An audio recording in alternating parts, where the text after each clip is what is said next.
This is the Tibar Guy Nordic back extension version 2 machine. They claim that you can do 4 main movements on this: the Nordic curl, the back extension, hip thrust / single leg squat, as well as reverse hypers. You can also do other exercises, and I've tried a whole lot of them. Over the past couple months, I've been using this in my home gym, and they sent it to me to do just that, to use it and review it, and that's what this video will do. I'm going to work through all 4 of the main movements as well as some other movements. I'll talk about the build quality, I'll talk about the quality of those movements, and I'll also give you the history of those movements because this is VintageWeightsPGH, and that's what I do here. I give you a review of the equipment as well as the historical background to lend it some purpose in your life. So please, if you haven't yet subscribed to my channel, be part of my journey to 10,000 subscribers and hit that subscribe button right now. As I mentioned, this was sent to me by the Tibar Guy, so thank you, Tibar Guy. And you can find links to it as well as other products in the description of this video.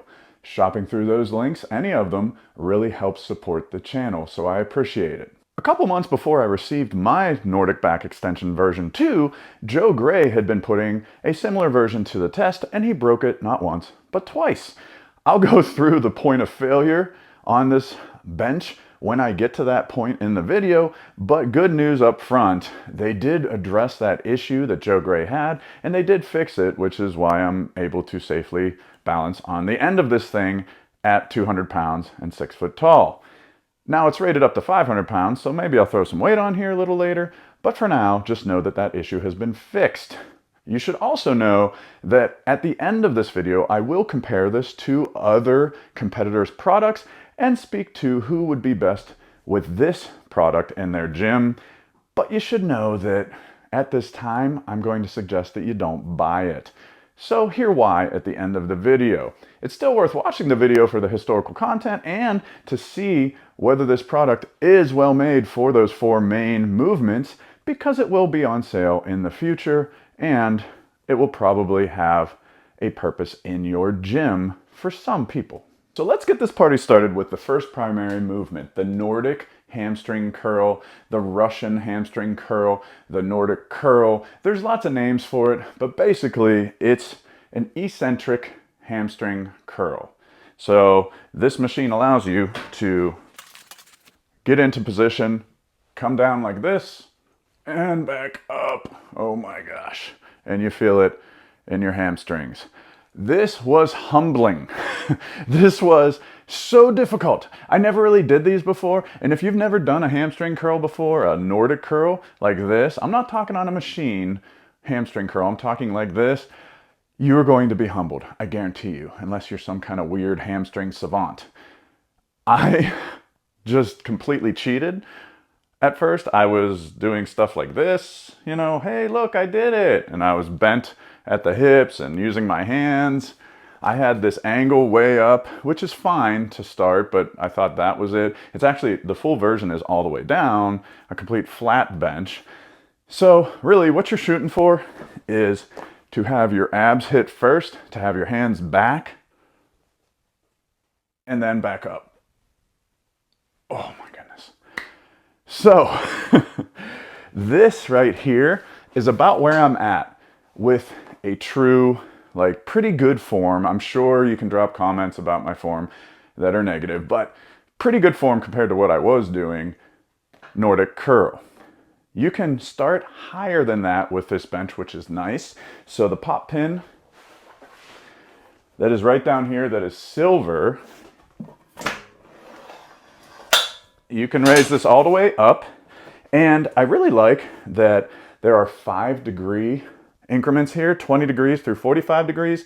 I like that there's a nice X there that reminds you, whoa, I've gone too high. And this allows you to basically start at the highest point doing them, and then as you get better, lower it and lower it and lower it and lower it. I also use this as a partial movement type of situation where I was comfortably, well, I shouldn't say comfortably, but I was accurately and with good form performing 20-degree Nordic curls. And then once I got exhausted, 8, 9, 10 reps, I would raise this up to 35 degrees or 40 degrees and still pump out some partial reps. I found the build quality to be very good on the Tibar Guy Nordic back extension version 2, although the name is very long. And what I mean by that is it has 2x2 very thick gauge steel, and I really liked this silver pop pin. One downside would be the plastic pop pins that are elsewhere. I wish they were all this style.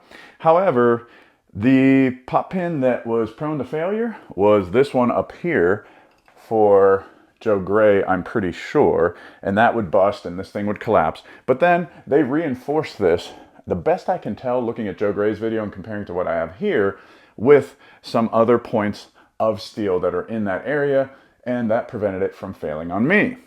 The pop pins that are the plastic ones are a locking pop pin rather than the silver one that just pulls out and is a traditional pop pin, I guess you could say. Maybe that's why they went with these plastic ones instead of the silver one, so that you could lock it in place. I tend to not really lock anything in place because I'm moving this around quite a bit. The other point of adjustability would be at your feet. The leg rollers on this end I find to be really well done. This one adjusts, and it has 6 different adjustment points. The padding is a nice firmness to really keep you in place but not cause any harm. The ends have a plastic dial that kind of close up that padding, and I didn't find any issues with that. The screw is a rounded screw, so you're not catching your ankle on it. And then the foot plate has a diamond pattern, you know, kind of like a mechanic shop type diamond pattern steel. That's enough to prevent slippage, but it's not like having a sandpaper finish. You could put athletic tape or something on that if it bothered you. But what I found was that this was able to lock into place enough that it didn't really matter whether this was super grippy or not, the foot plate. One thing I will mention is that the foot plate was kind of crooked on mine and is kind of crooked on mine. That didn't really screw up functionality at all, but it was just one of those things that I continually noticed. When I'd adjust this, I'd see the wonky slanted foot plate, and although the Tibar Guy has slant boards, I don't think this is one of them. In terms of stability while actually performing the exercise, I really didn't have any issues. My ankles aren't really locked in as much as they should be, but in any case, I didn't really have any issues in terms of movement up or down of this. It was very stable. Side to side as well. You can see I'm able, if I really try to get this thing rocking, but in terms of actual exercise and moving, that was ridiculous. You're not going to be moving side to side. So, you know, if you want to be a jerk about it and rock side to side and say that this thing is not stable, you could, but the reality is it's very stable for what it does. And for the intended movement that it does for Nordic curls, it's plenty stable. Nordic curls are coming up on their 150th birthday. That's right, in 1880, George Herbert, a New York physician, published the first known published diagram and mention of this exercise. Now, he didn't quite invent it, so the Ling gymnastic movement that was occurring before that, and that was in Sweden and then Europe, because Patrick Ling was putting out all these different gymnastic movements for medical purposes with the intention that they would heal you medically. That became popular throughout Europe. Then George Herbert published his Exposition on Swedish Movements book in 1880, which had this in it. Not this machine, but this movement. When did it become a machine? Well, you got to fast forward a whole lot, and you got to get up to Sorinex. Bert Soren, the son of Richard Soren, founder of Sorinex, he saw an ESPN special about Adam Archuleta, an NFL player who had been coached by his trainer, Jay Schroeder, to do these Nordic curls. And it just set his mind on fire. And then he released through Sorinex the first machine, the first Nordic curl machine, the poor man's Nordic curl. Fast forward some more, and we have the knees over toe guy. So at ATG, he details how he invented the first adjustable Nordic curl machine, kind of like this one. And then if we reach a little bit before Bert Soren and a little bit before knees over toe guy, I'm, remiss if I don't mention that there was a research study. And this research study that came out in 2004, or maybe it was 2006, in 2006, stated that Nordic curls actually develop the hamstrings better than hamstring curls. So it's hard not to mention that and think that that has something to do with the trainer, Jay Schroeder, training Archuleta, that led to Bert Soren seeing that led to sore necks releasing the bench, that led to knees over toe guy wanting to do them, and we have what we have in front of us here from Tibar Guy. That's my best take on the timeline. I almost forgot shipping and packaging. So packaging was great, really well packaged, and everything got here in one piece. I was missing a piece, but customer service, excellent. Got that little missing piece out to me within like 2 to 3 days. UPS fast-tracked that action. Directions were a little tricky, like multiple steps in one step. It hasn't been improved upon. So I would advise Tibar Guy to improve the directions for this machine. So overall, Nordic curls really nice on this. I really like the padding as well, I should mention. It is about 2 inches thick and it's a nice firmness. If 10 is like rock hard and 1 is super soft, it's like a 7. I would say the same for back extensions, but we got to configure the bench a little for back extensions unless you're like 9 feet tall, because you want your hip hitting this point here. So to do that, to lower this, we got to get this out of the way. So there's a large black pop pin that is below this middle pad. And once you pull that out, you can lift up on the pad and remove it. The black pop pin in the middle is what you can use to move this entire thing down or adjust it to where you want it to be.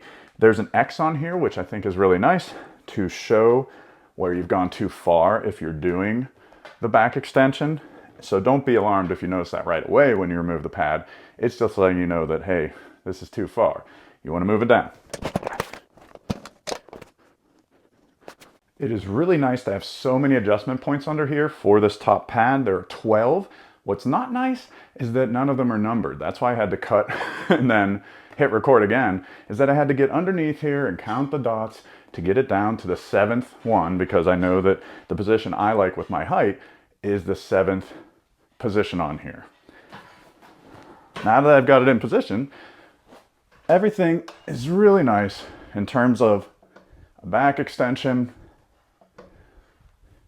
The foot plate, like I said, for Nordic curls, very comfortable. You've got these handles here if you need a little bit of assistance getting into position, or if you're getting stuck, you can grab these to help yourself up, which is a nice safety feature.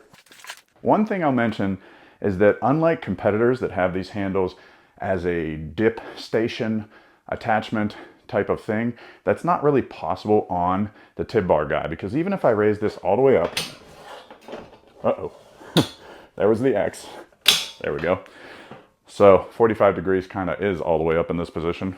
You'll see that it'd be really crazy to try to do some dips like this. Woo! That's just not going to work out. Now back extensions, they get the award for the oldest movement in this series of movements.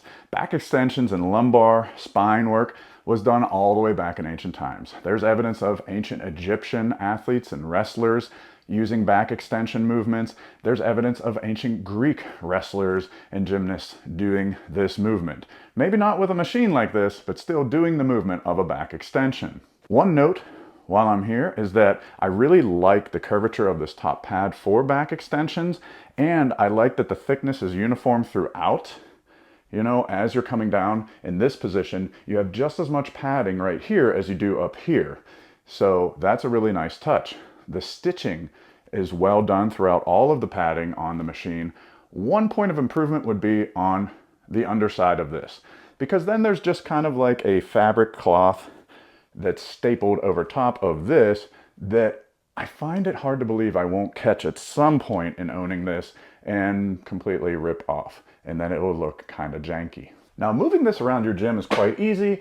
There are wheels, and as I reconfigure this for each movement I'm moving it around, the exact weight of it, the felt weight. I'm going to use my little scale here. So the felt weight is about 40 pounds. So that's not too bad, picking it up and moving it around. One thing I'll mention is that you do need to grab the right handle, because if you grab one of these handles, you're just going to adjust it instead of actually picking up the whole unit. Next up, we have the hip thrust slash single leg squat. So let's reconfigure this a little bit. It's pretty easy from this position. So just to mention, by the way, on the back here is a weight post. So if any point with any of these exercises, but especially this one, you feel a little unstable, you can always put some weight on that back post. I've yet to do that, and I've yet to have it really move around too much on me, because normally I just wedge it against this far wall. Next, what I'm gonna do is take this out, all right? And then that brings me up to here. It kind of helps to raise it up a little bit. And underneath here is another pop pin that removes this piece, because now you're gonna flip this piece over. There's yet another pop pin. And put it back in here. At that point, you can put in the leg roller and lower it back down. The leg roller has several height adjustment points that you can lower it down or raise it up. That's really helpful for doing these movements depending on your height. I like it at the highest point. So I kind of take it completely out, pull out the pop pin. As soon as it's in there, I let go and I let it drop to the first position or highest point. At that point, you can do hip thrusts quite easily. So now, what's the history of hip thrusts?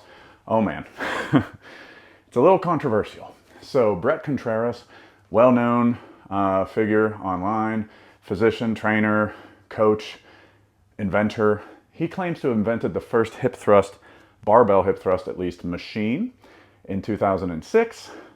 I say claim because that may have been the first machine, but there's evidence of way back in 1891, Eugene Sandow, you know, for all intents and purposes, the founder of bodybuilding, having published his book of physical training that included a barbell hip thrust. So the movement has been around for over 100 some years. As far as a machine for hip thrusts, Brett Contreras may have been the first. He goes by the glute guy. So apparently if you're an inventor or some type of person with a lower body movement, you have to be that movement plus guy. Tibar guy, glute guy, knees over toe guy. I'll be vintage weights guy.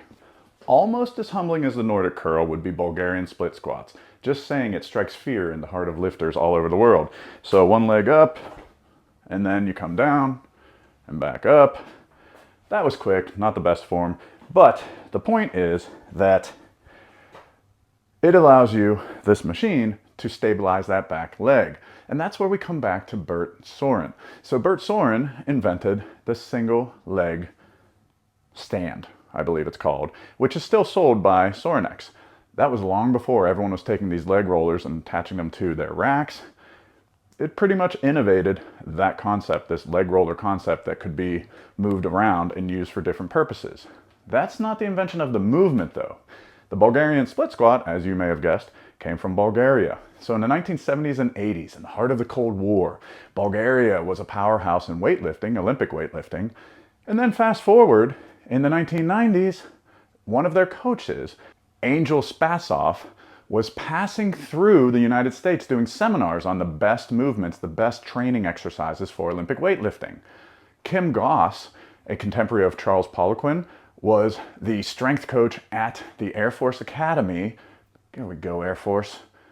And specially brought him in. He was like, ooh, this Bulgarian Olympic weightlifting coach is here. So Spasov comes in, Kim Goss observes the Bulgarian split squat and thinks, I'm going to incorporate this. It starts spreading throughout the country. There's a huge controversy over it because some people think Spasov lectured that it should replace the back squat. You can read more about that in the article that I'm going to link in the description. I don't have time to go into that now, But it's safe to say that that's where the Bulgarian split squat really took off in the United States. As far as on this machine, I would say the same as hip thrust, that it's not the star of the show. Clearly, Nordic curls and back extensions are in the name of the machine. Those are the two stars, but this is a strong supporting cast member. Doing hip thrusts and doing single leg squats on this are really sturdy and very comfortable. Last but not least, if you're still watching this video, you are a champion of Vintage Weights PGH. You are way past the average view time, so just know that it means a lot to me. Thank you. I appreciate you. So coming into the finish line here with the least effective movement on this machine, one that I don't think they should even include in their advertising, and that would be the reverse hyper. So if I raise this sucker up as much as I can, because I want to have full clearance with my legs underneath. That means I'm going up to 45 degrees. I can get up on here, and then I can do sort of reverse hypers. Now, I say sort of respectfully because this is a reverse hyper. But in the modern era, thanks to Louis Simmons and the reverse hyper machine coming out of Westside Barbell, most people that are doing reverse hypers, I would argue, in a home gym, really want to have this weighted. Now you can put bands on, and that does help some, but number one, you're gonna hit your feet off the bottom here unless you're careful. Even in this demonstration, I just hit my foot like 3 times. Number two, this is very uncomfortable for reverse hypers. The angle of this pad coming up to a point digs into your hips. So when you look at competitors like Freak Athlete that can be raised at a flat stance or that have a rounded GHD type pad included with them, it's just going to be more comfortable for reverse hypers. And beyond that, without adding weight, I don't know how much of a main exercise or even a supporting exercise I would call reverse hypers on this. What I would call them is a nice warm-up. And that's what I've been using it for. I've been hopping on here to do reverse hypers, body weight, if you will, lower body weight, I guess, as a warm-up. So my best advice to Tibar Guy is to just take that out of there. Just have 3 main movements, or separate single leg squat and hip thrust and call those your 4 main movements. And actually, before I go too far, just a little more history on reverse hypers. No disrespect to Louis Simmons and Westside Barbell. I am an enthusiast of his innovations and of Westside Barbell. However, long before Louis, there were people doing reverse hypers and doing them with machines. So bodybuilders in the 1950s and 60s would use iron boots. I have various iron boot videos you can watch on my channel if you're interested. And they were using them to do reverse hypers. Fast forward, in the 1970s, Louis Simmons broke his back and started doing reverse hypers on 2x6 wooden planks and adding weights with like a carpenter's belt, if you will, but he didn't quite invent the machine yet. Tony Dozell, a Canadian weightlifter and coach in the early 1970s, did invent a reverse hyper machine. So this predates Louis' machine. He even admitted, Tony Dozell, that there was a Canadian weightlifter before him that inspired it because he saw this Canadian weightlifter getting onto a pommel horse and doing reverse hypers. Fast forward to Louis, he broke his back, he starts doing them using wooden planks, with, by the way, if you're like a Kaizen DIY type person, get some 2x6 wooden planks and put them on safety spotter arms and you can basically do reverse hypers in your rack. And then in the 1980s, Louis breaks his back a second time, starts to refine a reverse hyper machine, having had it play an integral role in his comeback, and it gets patented in the 1990s. That brings us forward to Rogue Fitness and their Scout reverse hyper in conjunction with Westside Barbell, and there are reverse hyper machines made by several different companies at this point. That leads me to my best advice concerning a reverse hyper on this machine. If you want to do reverse hypers for anything more than warm-ups, don't bank on it with this machine. Buy a reverse hyper machine if you care about them that much. It's bonus time. Something that's not really mentioned too much on the Tibar Guy is that I really like doing crunches and sit-ups on this. The reason I like doing crunches and doing full sit-ups on this is the padding all the way throughout. I really enjoy that more than my hard horse stall mat flooring. So this holds you in place and you're good to go. Of course, you can make adjustments if you like. So I really like my ab mat in conjunction with this, but I also like my ab mat to put back here over most of these metal parts. Take the leg roller and insert it.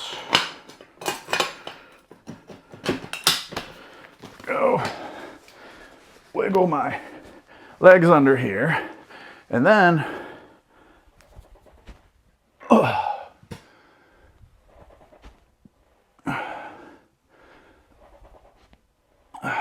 I can sort of do some of those movements. Really be careful you don't crack your head off the foot plate though. And as you can see, I'm not really able to do it fully. So you can mess around with these. You can do, twists and various things, but is it an intended purpose? No, this is more of like a home gym hack type thing.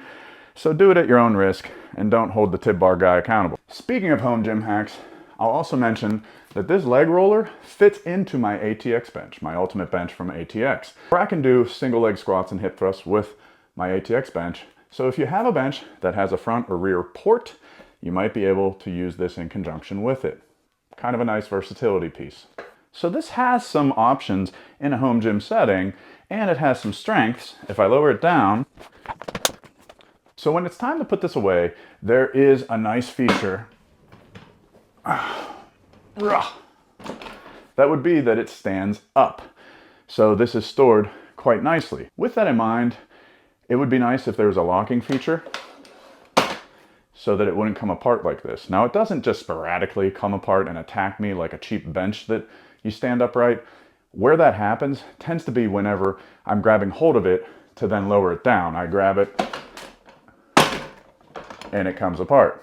So if you do purchase this, just know that whenever you lower it down, grab the pad and the handle, maybe even put a foot down here to get it going, and you're in good shape. With that in mind, while I have it in this configuration, I want to point out that it has nice feet on it for stability. We've got some lower guards on here to prevent metal to metal contact. The handles are a firm, hard rubber with a little bit of texture, which I like. And all of the frame is solidly built and bolted in. So I like the sturdiness of this unit. There's also some nice laser cut plating. I say plating because it's actually not this. And I think that's a really nice move that more companies should move towards. If you don't want to laser cut the actual frame of the machine, just laser cut a plate and bolt it on there in the assembly of it. Nice move, Tibar Guy. Overall, a really nice machine that performs its intended purpose 75% of the time extremely well. That 25% of intended purpose reverse hypers we'll just kind of shove aside. There are some alternative movements like the setups and crunches and some home gym hacks involved. The build quality leaves a little less to be desired with some of the plastic knobs and the stitching underneath of the padding, but those aren't major functionality type things that would cause a red flag, do not buy. I think this would be really good if it fits in your budget and if you don't care about reverse hypers and you don't care about leg extensions or traditional hamstring curls.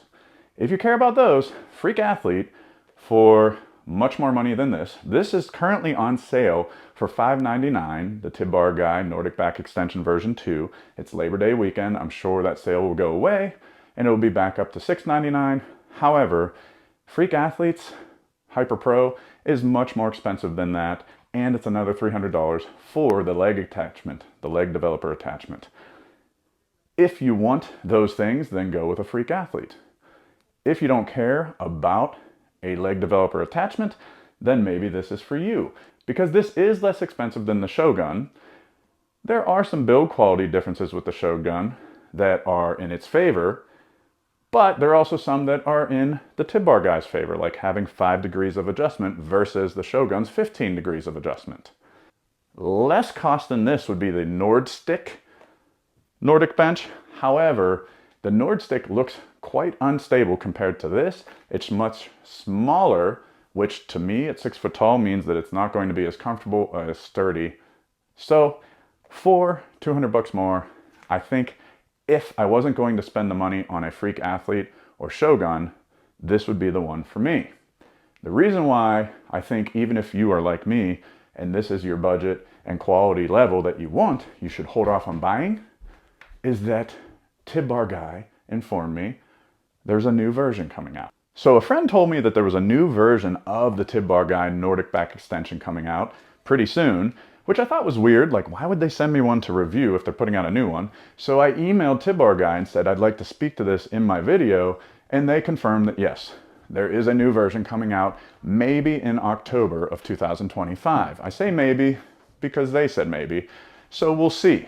On Vintage Weights PGH, I can't in good conscience suggest that you go out and buy this right now, knowing that there might be a new version. What I can say is that this video has not wasted your time, because the new version might just be an upgrade. Maybe there's a leg developer, maybe there's some type of different foot plate, but I would take a strong guess that they're still gonna sell this version, and this version's probably gonna go on sale to liquidate it, or at least be cheaper than the new version.